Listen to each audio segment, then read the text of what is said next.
Hi guys, and welcome to another video. I did my hair today, and so I thought it's a perfect opportunity for me to actually do my natural hair journey with you guys today, now that my hair is straight and you get to see the length of my hair. Let's take a trip across the sea, somewhere far away, and just be free.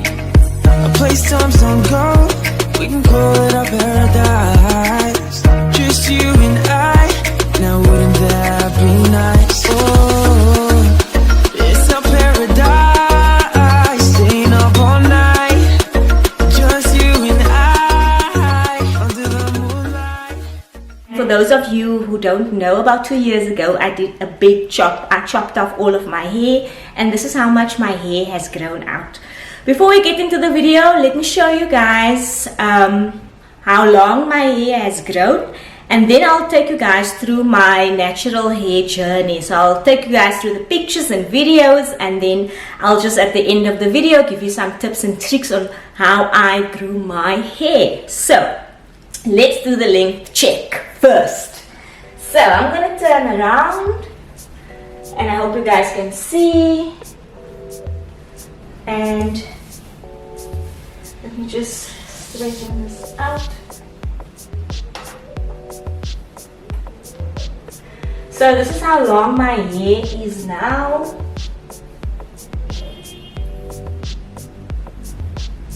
Okay, so that is how long my hair is. It is waist length hair, and this is how long my hair has grown. This is what it looks like on the side. I remember I did a video about 3 months ago where I did a quick length check, and my hair was up until my nipple. My hair was still about here. So my hair has grown within 3 months this bit, and this is how long my hair is now after the big chop. It's just over 2 years, and this is how much my hair has grown. I must say, since I've gone natural, my hair has grown out fuller, healthier. And even today, when I blow dried my hair, which is going to be the last time for the year that I'm going to blow dry my hair, and that is why I thought, let me make this video, because there's not going to be another opportunity for me to blow dry my hair. I do not like blow drying my hair. Let's get into the natural hair journey, pictures and videos, and then we'll come back and I'll give you guys my tips and tricks and what I did to grow my hair this length in about 2 years time. So stay tuned.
So as you guys know, as you guys saw in the pictures, about 2 years ago I did a big chop, and for me that was a huge transition.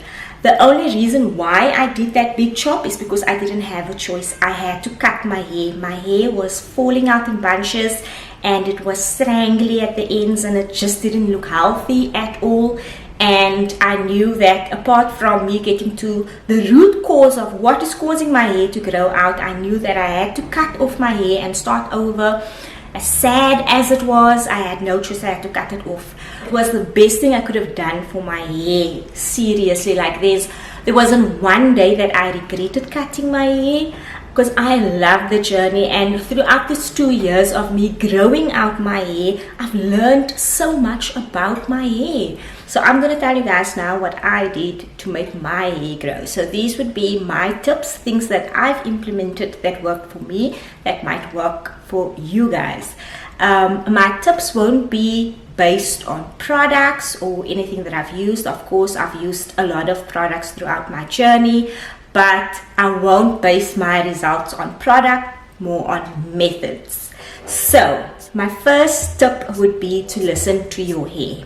And to give you an example of when I listened to my hair, I became more in tune with my hair after I discovered that I've had this fibroid, and this fibroid is making my hair fall out. And so when I cut my hair, I knew that I needed to pay more attention to my hair, because during the time that I had the fibroid, I had these sensations in my hair where I could feel the hair pulling at the hair follicle. I could actually feel it. And I spoke to one of my friends at the time, and they were like, you are imagining yourself, how can you feel your hair pulling from your scalp? But it's an actual thing, because I did research and I found out that some people actually feel the hair pulling from their scalps. And by the amount of hair that I was losing, I knew I wasn't going crazy, that my hair is basically, the hair is pulling itself from the follicle, or the follicle is releasing that hair, and that is what caused the little bald spots that I had on my head. So I listened to my hair, but I didn't do anything about it. It was only after I removed the fibroid and I decided to cut my hair, cut it off completely, get rid of those strangly ends that I had, and start over. Now let me tell you guys, I've had long hair for as long as I can remember. So for me, cutting off my hair, doing a big chop was a big thing. I thought that I wouldn't know how to handle short hair. I wouldn't know how to style short hair, because I've never had short hair in my life. But believe me guys, it was the best thing that I could have done for my hair at the time. My hair was not going to look like this if I didn't start over. So that's my first tip. Listen to your hair. Getting tuned with your hair. That ties in with the next tip. Switch up your products, which is my tip number 2.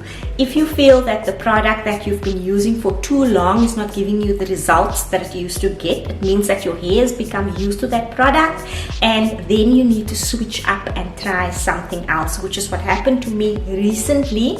I switched up and I started using a different conditioner, because the conditioner that I used before wasn't giving me the results that it used to give me. And the moment I switched up, I could see the difference with using the new conditioner. So I'll stick to that conditioner up until my hair gets used to it, and then I'll switch over to another product. So that's my next tip. Try and switch up your products and see what works for your hair. Remember, what works for me might not work for you, and what works for you might not work for the next person. But that is why you have to experiment and try different products and see what works for you. My next tip would be that I try and minimize the amount of times that I wash my hair. So I try and wash my hair only about 2 to 3 times a month. I try and rock my style for as long as I can possibly rock it, and once I'm forced to wash my hair, that is the time that I'll wash my hair. So I don't wash my hair that much, because I believe that your hair produces natural oils, and those natural oils can also help with hair growth. So do not wash your hair too much, because you will strip your hair of the natural oils that your hair produces. My next tip would be something that every natural girl will tell you. Everyone will tell you this, but it's the truth. and I can see the results, and it has worked for me and it's worked for so many other natural girls. Minimize heat. Do not use too much heat on your hair. So I blow dry my hair maybe 2 to 3 times a year, which is already a lot, but I usually do it when there's an occasion. Like for my brother's wedding, I had to blow dry my hair, and that was the first time I blow dried my hair after I did my big chop. So it took me a whole year before I actually applied heat to my hair.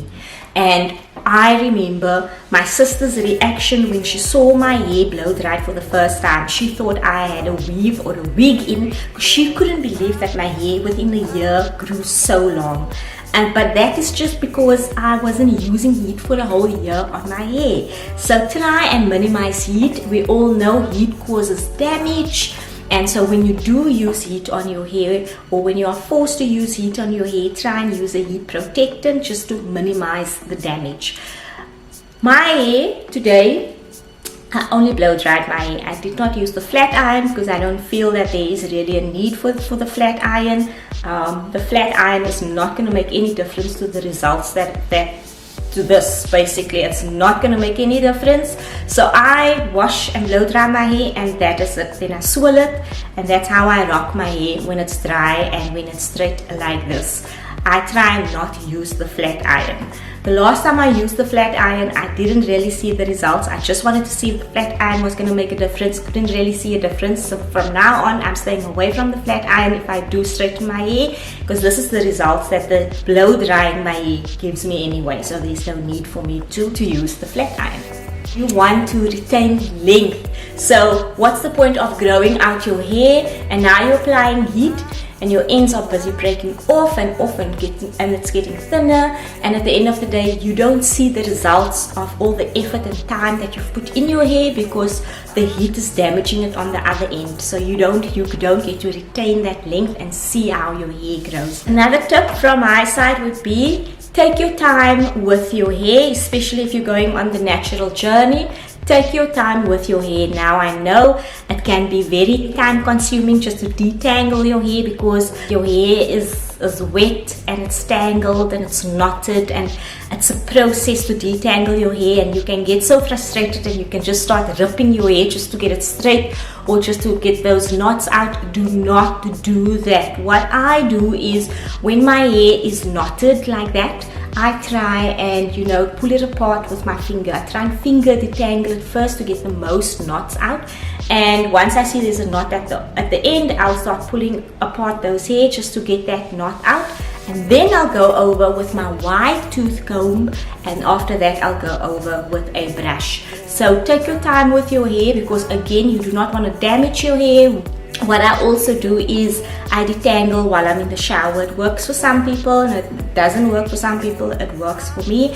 While my hair is soaking wet and the water's running down on my hair, I finger detangle with my fingers, and then I go in with the wide tooth comb, and then my hair is detangled. So for me, it helps to detangle my hair while I'm standing under the shower, because it helps the detangling process and it speeds it up, and for me it doesn't cause any damage at all. So that is what I do.